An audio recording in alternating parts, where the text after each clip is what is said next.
주가의 향방을 알 수 있는 힌트, 기업에게 직접 듣는 IR 정보, 노다지 IR 노트에 있습니다. 고정 댓글을 타고 오세요.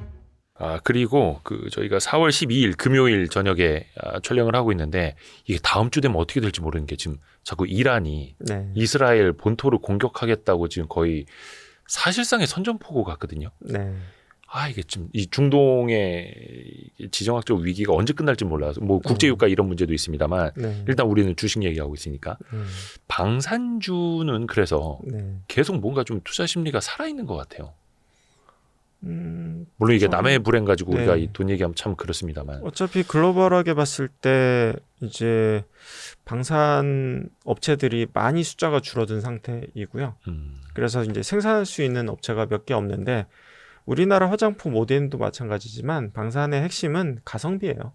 가성비. 그래서 이제 우리나라는 이제 가성비 좋은 제품들, 방산 제품들을 만들고 있기 때문에 수출에 대한 가능성은 뭐 얼마든지 열려 있다라고 보고 있기 때문에, 뭐 그런 국지적인 전쟁을 떠나서라도, 그러니까 쌓아놔야 되는 부분이 있거든요.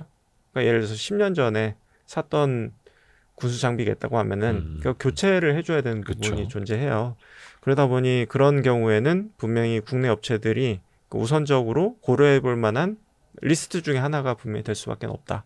이렇게 보고 있고요. 뭐 특별히 뭐 어디에서 전쟁이라 하고 뭐 이런 거보다는 그냥 군비와 관련된 어떤 지출이나 투자가 많이 안 되어 있었는데, 이제는 투자를 해야 되는, 이제는 누구도 안전하지 않은, 그리고 누구도 나를 지켜주지 않는 그런 상태가 됐기 때문에 군비와 관련된 투자는, 군수와 관련된 투자는 지속돼야 될 것 같긴 합니다. 그러네요. 이건 되게 이제 길게 봐야 하는, 그러면 메가 트렌드 측면으로 인식을 해야 될까요? 그러니까 예를 들어서 그 방산주 투자하시는 분들도 굉장히 많이 들으신 이야기 중에 하나일 텐데, 그러면 전쟁 끝나면 어떻게 되는데 막 이런 거 있지 않습니까? 예전에 걸프전 끝나고도 미국의 방산주들이 뭐 한 40%씩 막 조정받고 막 이랬다 하더라고요. 그러면서 언젠간 전쟁이 끝날 텐데 그때 급격한 조정이 두렵지 않느냐. 근데 아직까지 전쟁은 안 끝났고 또 중동은 더 확전되고 있고.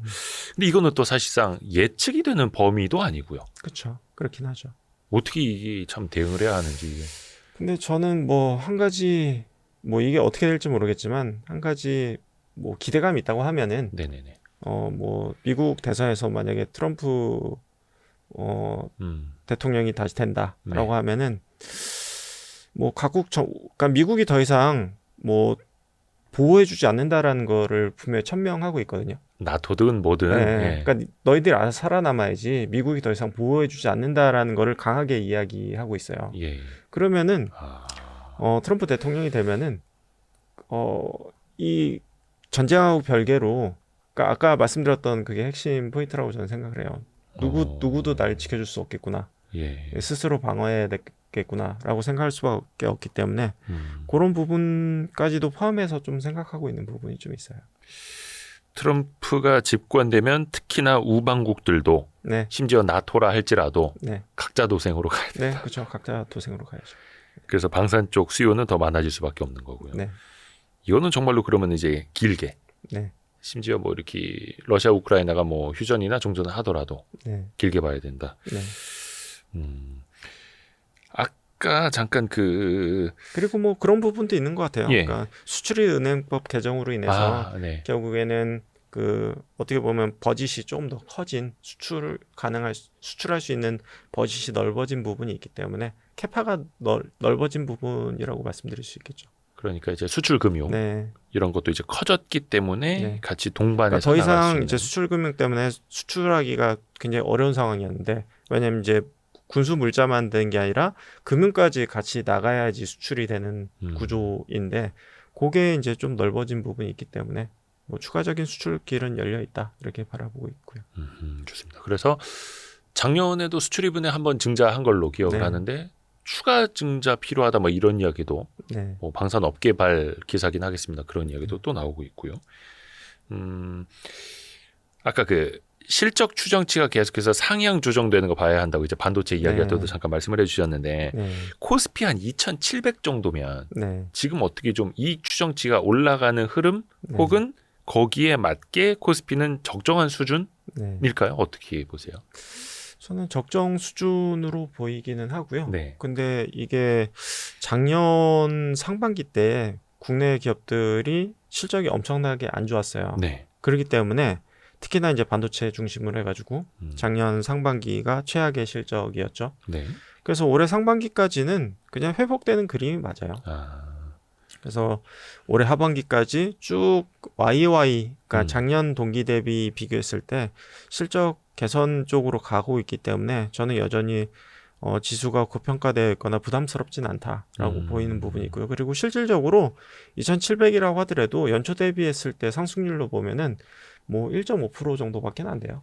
그래서 뭐 차트만 보면 올라와 있어 보이지만 실질적으로는 많이 오른 건 아니다. 그쵸. 그리고 지수보다 저는 더 중요하게 생각하는 거는 결국에는 종목 업종이라고 좀 바라보고 항상 얘기를 하고 있기 때문에 네. 그러니까 지수는 빠지지만 않으면 된다. 오히려 옆으로 기면 더 편하다. 아, 결국에는 그거는 지수보다는 종목이다 이거. 네, 그렇죠. 근데 이제 다만 이제 내년까지 봤을 때 조금 상향될 수 있는 업종, 그러니까 이익이 조금 꾸준하게 좋아질 수 있는 업종이 많지는 않은 것 같아요.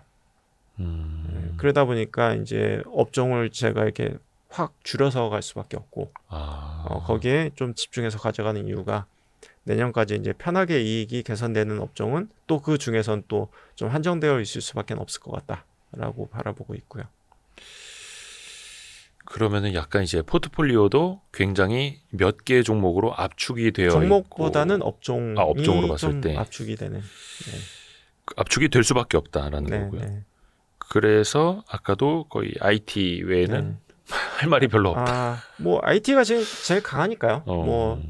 뭐 계속 말씀드렸던 뭐 IT, 뭐 화장품, 방산 여전히 다 좋게 보고 있고, 그리고 뭐 일부 뭐 제약업체라든지 뭐 금융업체라든지 뭐 요런 쪽으로 저희가 포트폴리오가 좀 짜여져 있어요. 근데 이제 말씀드렸던 세 개 업종의 집중도가 좀 높다 보니 이제 거기를 중심으로 말씀을 드린 거고요. 그러네요. 네. 요거는 근데 이제 계속해서 체크를 좀 하면서 네. 가야 하는 거고, 사실 이제 나오실 때마다 해주시는 네. 말씀입니다만 미국의 금리라든지 물가라든지 매크로 지표에 대한 중요성은 갈수록 떨어지고 있다. 네. 그보다는 시장에 집중하자. 근데 시장도 지수보다는 역시 종목 위주로 대응을 하겠다. 네. 저는 뭐 그냥 올해 나오든 내년 나오든 10년 후에 나오든 똑같이 얘기할 거예요. 이제 또 이건기 네. 대표님 아시는 분들은 네. 아실 겁니다. 뭐 그냥 맥만 잘 짚으면 되죠, 뭐. 네, 네. 예. 우리 주식계의 허준. 어차피 뭐 시장은 예측할 수 있는 게 아닌데 예. 어떤 업종이나 기업의 트렌드는 그래도 조금 예측 가능성이 전 더 있다라고 생각을 하거든요. 그래서 이제 거기에 집중을 하면 되지. 네네네. 어차피 맞출 수 없는 시장에 포커스를 둘 필요는 없다. 그리고 올해 상반기 봤을 때는 또 지수가 이렇게 반등할지는 아무도 몰랐을걸요. 그렇죠. 연초에 강했으니까요. 연초에서 푹 빠졌다가 이게 네. 또 훅 올라올지는 예. 또 아무도 이제 예측할 수 없었던 부분 감안할 때는 떨어지는 것도 예측하기 어렵지만 오르는 것도 예측하기 어렵다. 그러니까 아무도 오른다고 얘기 안 할 때 지수는 오르는 경향이 좀 있거든요. 네. 그래서 항상 시장이 머무르는 게 답이다라고 그쵸, 피터 린치가 항상 얘기를 했었죠. 그렇죠. 그래서 항상 그래서 네. 항상 투자하고 있어야 된다. 네. 좋을 때든 안 좋을 때든. 네. 그리고 지수는 그냥 2,700에서 옆으로 가는 게 훨씬 더 좋을 수도 있다라는. 제일 편하죠. 네. 와, 제일 편해요. 네. 그 안에서 이제 네. 업종으로만. 종목만 고르면 되니까. 이렇게 맥 짚으면서 네. 좋은 종목만. 그 고민도 좀 있어요. 좀 대형주냐, 중소형주냐. 네. 최근에 보면은 모르겠습니다. 물론 이제 코스피 쪽은 시가총액 상위 종목이 대부분 이제 2차 전지나 바이오가 많아서 그렇기는 한데 코스피랑 코스닥은 좀 엇갈리더라고요. 네. 같은 방향성은 별로 네. 좀 안 보이는 것 같고 물론 이제 네. 최근의 일일 수도 있겠습니다만 네. 이건 좀 어떻게 이해를 해야 될까요? 그냥 딱 하나가 제일 커요. 어떤 거요? 그냥 2차 전지가 대부분 코스닥에 여전히 상위에 있다 보니까 2차 전지가 이제 조금 떨어지면서 전반적으로 코스닥을 조금 둔화시켰던 그런 부분들이 좀 있는 것 같고요. 근데 2차 전지는 뭐 제가 이야기하기 조심스러운 게 워낙 뭐 이게 말이 많다 보니 그리고 투자자들에 따라 뷰가 다르다 보니 조금 노이즈가 많은 업종인 것 같고요. 그래서 대부분 조금 투자자들 혹은 전문가들이 좀 말을 조심하거나 좀 꺼리는 그런 부분들이 있긴 한데 저는 2차 전지를 바라보는 가장 큰 관점은 작년과 올해는 완전 다르다. 오, 그래요? 예, 라는 부분이 뭐 제 개인적인 생각이에요. 그러니까 작년은 2차 전지를 바라볼 때 성장주로 보였고요. 예. 예, 지금은 그냥 사이클이 있는 주식으로 보이는 것 같아요. 아, 예. 그 측면에서. 네. 그래서 조금 성격 자체가 바뀐 게 아닌가. 그래서 이제 작년 같은 경우에는 이제 계속해서 전기차가 그러니까 수요가 계속해서 계단식으로 상승한다라는 거를 가정했었고 모두가 다 믿고 있었던 그쵸. 상황이었죠. 근데 그게 아니다라는 부분이 이제 발견된 부분이 좀 있고요. 그리고 작년 같은 경우에는 뭐 말도 안 되게 정말 이런 수주가 가능해?라고 하는 수주가 계속해서 쏟아져 나왔던 막 10조 원대. 시기였고 이제는 그게 약간 일단락되는 듯한 모습. 그러니까요. 뭐 어저께였나? LNF가 얼마입니까? 9조예요? 7조예요? 뭐 기억이 안 나는데 네, 몇 조 단위 공시를 했는데 그냥 조금 오르다 그렇죠. 다시 빠지더라고요. 네. 그러니까 야, 이제 뭐 몇 조 단위는 이거 뭐 그냥 시장에 감흥이 없나? 이런 생각도 하게 이제는 됩니다. 더 이상 시장에 큰 임팩트를 주지 못하는 것 같아요. 그게 이제 처음일 때는 깜노를 네, 했는데 그렇죠. 이게 참 이렇게 그리고 바뀔 수가 있네. 이제 마지막으로 이제 마진에 해당되는 부분이 있는데 아, 작년 같은 경우에는 낮은 가격에 확보했던 재고가 이제 원재료 가격이 오르면서 제품 가격에 전가되면서 원가는 낮은데 높은 가격에 팔 수 있었던 그런 부분들이 있었기 때문에 그냥 역사상 보기 힘든 모든 재료들이 다 긍정적이었던 거죠. 그러니까 원가는 싸게 확보되어 있는데 제품 비싸게 팔고 수주는 뭐 수십조 원이 나와버리고 그리고 성장률은 매년 점프업할 것 같고 뭐 이랬기 때문에 저는 작년과 같은 마진율은 앞으로는 다시 못 볼 것 같아요. 거의 23년 상반기까지가 네, 피크였을 수 있고. 그 이익률은 그냥 앞으로 다시 보기 힘든 이익률.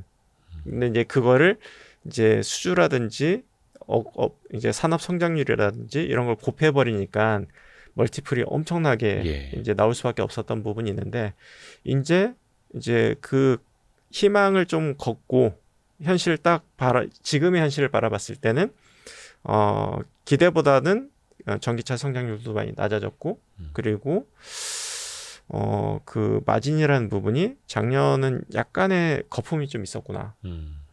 그리고 뭐 이 부분이 진짜 될지는 모르겠어요. 근데 뭐 일부 뉴스에 보면은 현대차가 뭐 직접 원자재를 뭐 매입할 계획이 있다. 뭐 이런 얘기까지 들어보면은 그 얘기는 뭐냐면은 어떤 소재까지도. 네, 그렇죠. 소재를 매입해서 납품업체에 그러니까 공급한다는 공급해주고. 얘기는 뭐냐면 결국에는 제조업으로 그러니까 하청업체로 전락한다는 얘기인데 가공업체로. 네, 가공업체가 되는데 가공업체 마진율이 몇 %죠? 아, 네, 얼마 안 되죠. 결국에는 5에서 10% 사이. 어, 예. 대부분 5% 수렴을 하거든요. 어, 그러면은 원가를 뻔히 알고 있는 거예요. 그러니까 현대차는 아, 만약에 그 원재료를 사서 납품해 주는 순간 네 원가는 얼마야라는 게 확 나오기 때문에 그런 측면에서 봤을 때는 작년의 마진율은 앞으로 다시 보기 힘든 마진율이 되지 않을까 이런 생각이 드는 것 같아요. 그러니까 기존에는 그 소재 업체들이 어떻게 보면 이제 해외와 네. 직접 계약을 맺고 아니면 네. 또 수직 계열화를 하면서 원자재 조달을 하고 가공도 하고 해서 네. 자신들이 또 굉장히 큰 마진을 가져갈 수 그렇죠. 있었는데 네. 근데 완성차 업체 입장에서 보면은 저 가격을 빨리 낮춰야 전기차 가격도 낮출 수 있는데 네. 이 고민을 하다 보니까 원재료는 그걸 우리가 떼다 줄게. 네, 그렇죠. 임가공만 해주쇼. 네. 또 이렇게 되면은 또 이 기업의 마진도 그렇고 근데 모든 주식으로서의 업체가 다 밸류에이션도 그러진 않고 모든 그 소재가 다 그렇게 되진 않을 거예요. 근데 그런 움직임들이 보이고 있다라는 부분 감안했을 때는 좀 쉽지는 않을 수도 있다라는 생각이 드는 거죠. 이게 또 나중에 경쟁 네. 문제가 또 될 수도 있으니까요. 요거는 우리가 계속해서 역시나 체크를 하면서 네, 가야 그렇죠. 되겠네요. 뭐 이거 뭐 시클리컬으로 바뀌었다고 하더라도 결국에는 사이클에 따라서 투자기에는 항상 존재하는 그렇죠. 거예요. 예. 또 업사이클이 네. 오면 또 그때 또 근데 크게 이제 먹을 수 있고요. 작년에는 이제 성장주로 보였는데 네네네. 지금은 이제 더 이상 성장주로 보이진 않는다. 음. 사이클이 있는 기업으로 보고 사이클에 따라서 투자해야 된다. 이렇게 바라봐야 될 것 같아요. 어떻게 보면 2차 전지 섹터에서는 처음 겪어보는 그 사이클. 네, 그렇죠. 예. 근데 그 사이클도 사실은 뭐 화학, 철강, 뭐 건설, 조선, 일반적인 반도체 그냥 뭐 다 제조업들의 다 사이클이죠. 예, 없는 게 없는데 예. 사실은. 그냥 그 비슷한 사이클로 회귀하게 되었다. 음. 이렇게 보여지는 것 같아요. 그러면 이제는 우리는 네. 사이클 공부하면 된다. 네, 그래서 그렇죠. 2차 전지도 턴어라운드 될 네, 때를 찾아보면 되겠다. 그렇죠. 예. 그 변곡점을 찾아봐야겠죠. 좋습니다. 약간 그 음식료주들이 요즘에 너무 싸다 보니까 네, 몇 가지 이제 또 찾아보시는 분들이 있거든요. 또 음식료주 중에서도 뭐 밸류업이 될 만한 주식들 네, 아니면 그래도 원재료 가격이 좀 안정되면서 마진이 좀 개선되는 기업들 이제 찾아보시는 분들 좀 있거든요. 네. 이쪽 섹터는 혹시 어떻게 맥을 좀 안 짚어보셨나요? 맥을 짚기가 너무 바빠가지고. 왜 그게 무슨 뜻이에요? IT가 너무 다양하고 아. 너무 종목이 많다 보니까 아, 그거를 보다 보니 딴 거 볼 시간이 없어요. 음. 그래서 맨 처음에도 말씀드렸던 게 IT 말고 할 말이 없다라고 했던 게 IT만 보기에도 너무 종목이 많아요. 예, 그래서 자세히 보진 못했고요. 다만 저는 매력도가 그렇게 높은가 싶기는 해요. 어차피 업사이드든 다운사이드든 플러스 20% 플러스 마이너스 20% 내에서 움직이지 않나 모든 업체들이. 그러니까 그 전통적인 가치 투자하시는 분들 입장에서 이렇게 스크리닝을 해보면 정말 밸류에이션 지금 말도 안 되게 싼 것들이 좀 저기 이렇게 막 이렇게 네. 널브러져 있는 애들 있잖아요. 네. 우리도 주식이에요, 막 이런. 근데 많지는 않아요. 보이네. 예. 예, 제가 볼 때 많지는 않아요. 아, 그래요? 몇 개 있긴 하지만. 또 보이긴 그 하지만. 중에서도 뭔가 네. 턴어라운드 되는 기미가 보여야 되는데, 네, 네, 근데 그쪽으로 지금 이제 왕진 다니면서 진맥을 보기보다는 네. 잘 나가는 IT 쪽에 진맥 보니까 훨씬 더 맞겠다라는 지금은 말씀이시죠. 더 생산성이 더 있다라고 아, 보이고 있고요. 그러니까 약간 이게 주식도 어떻게 보면 케인즈가 말한 것처럼 미인 네. 대회일 수도 네. 있고, 근데 이제 지금은 그렇지만 내년 되면 또 이제 음식료 음. 업종들 맥을 짚고 있을 수도 있겠죠. 아, 그렇죠. 그건 네. 또 상황에 따라서 네. 달라지니까. 네, 그래서 이건 우리가 계속해서 같이 맥을 짚어야 됩니다. 네, 오늘은 되게 그래서 심플하게 정리가 되는 것 같아요. 아니다. 내용은 심플하지는 않았습니다만 주제는 네, 그렇죠. 여전히 그 세 가지 섹터 네, 내에서 머물고 계시다. 네, 좋습니다. 그래서 다음번에는 또 날짜를 미리 잡아놔야죠. 왜냐면 저도 이제 중간에 까먹기 때문에. 그래서 밸류 프로그램의 2차 네, 정보가 발표가 되고 한 6월쯤에 또 네, 뵙고 그때 또 맥을 한번 짚어보겠습니다. 알겠습니다. 우리 주식계의 허준 선생님, 예, 르네상스 자산운용의 이건규 대표와 함께했습니다. 고맙습니다. 네, 감사합니다. 아유 고생하셨습니다. 고생하셨습니다.